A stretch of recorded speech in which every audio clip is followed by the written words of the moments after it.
નમસ્કાર દર્શક મિત્રો, કનમ એક્સપ્રેસ ન્યૂઝમાં આપનું સ્વાગત છે। હવે જોઈએ આજના મુખ્ય સમાચાર। ભારતીય જનતા પાર્ટી અનુસૂચિત જાતિ મોરચો જંબુસર તાલુકા અને જંબુસર શહેર દ્વારા આજે બંધારણ દિવસની શ્રદ્ધાભાવી ઉજવણી કરવામાં આવી હતી। વિશ્વરત્ન ડોક્ટર ભીમરાવ આંબેડકર દ્વારા રચિત ભારતીય સંવિધાન 26 નવેમ્બર 1949ના રોજ પૂર્ણ થયું હતું, જેના સન્માનમાં દર વર્ષે આ દિવસે બંધારણ દિવસ મનાવવામાં આવે છે। આ પ્રસંગે અનુસૂચિત જાતિ મોરચા દ્વારા વિશેષ કાર્યક્રમોનું આયોજન કરવામાં આવ્યું હતું। સાંજે 4 કલાકે જંબુસર કોટ દરવાજા ખાતે અને બાદમાં 4:30 કલાકે જંબુસર તાલુકા પંચાયત કચેરી ખાતે સંવિધાનના શિલ્પી ડોક્ટર બાબા સાહેબ આંબેડકરની પ્રતિમાને પુષ્પહાર અર્પણ કરીને તેમને ભાવપૂર્ણ યાદ કરવામાં આવ્યા હતા। કાર્યક્રમમાં પાર્ટીના હોદ્દેદારો, ચૂંટાયેલા સભ્યો તથા મોટી સંખ્યામાં કાર્યકરો ઉપસ્થિત રહ્યા હતા।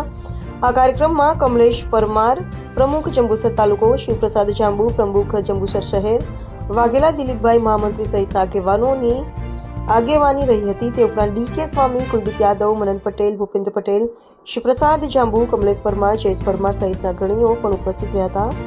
બંધારણ દિવસના કાર્યક્રમમાં સર્વે આગેવાનો તથા કાર્યકરોએ સંવિધાનના મૂલ્યો જાળવવાનો સંકલ્પ વ્યક્ત કર્યો હતો। રિપોર્ટર જપન શાહ।